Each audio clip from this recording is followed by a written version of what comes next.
Well, this is Jared with Stampede Blue, and this is your Indianapolis Colts post-game wrap. The Colts lost today at home on Thursday Night Football to the Denver Broncos, and the final score was 25-13. And the Colts really looked like they didn't have a lot of energy today. For example, Frank Gore, the Colts starting running back, had 10 carries for 31 yards, and the Colts offense was pretty anemic. Jacoby Brissett wasn't really pushing the ball downfield, although I will commend him. He was getting the ball out of his hand earlier and on target and on time, just not necessarily to the guy that you want the ball to go to. So we didn't really turn the ball over much, and we didn't really move the football very well either, and that kind of showed that we were just tired. Denver's defensive front is also really good, so their linebackers and their ends and their defensive tackles play really well, and it's going to stifle our run. And then on the defensive side of the football for the Colts, we couldn't stop the run. Denver's running back C.J. Anderson had 30 carries for 158 yards. Now, as far as the secondary play, you got to kind of commend Denver for abusing our weakness. See, a lot of the Colts cornerbacks were injured today, and so I think we were down to playing our 5th and 6th cornerbacks.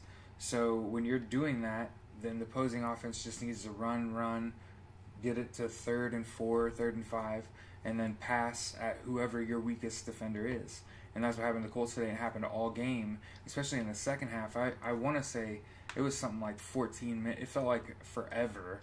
Denver had the ball late in the third and the fourth quarter, and then the Colts just weren't able to stop Denver's offense on defense in the second half at all, and got outscored 17-3.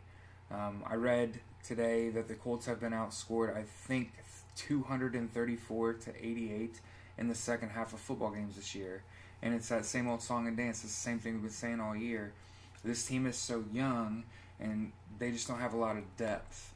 So in the early part of games, when both offenses are scripted, it's going to look a lot more competitive.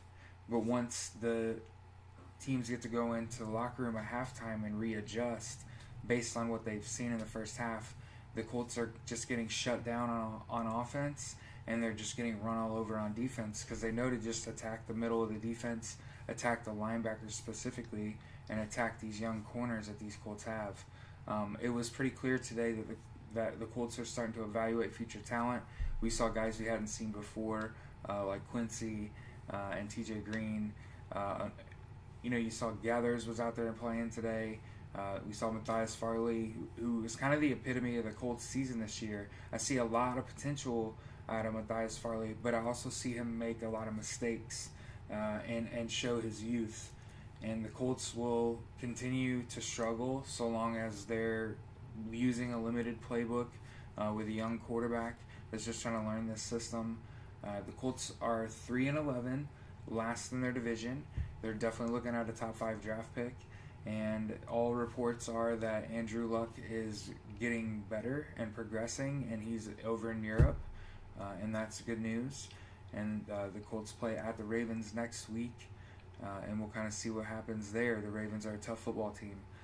So this is Jared with Stampede Blue. This is your Indianapolis Colts post-game wrap. Have a good week, everybody.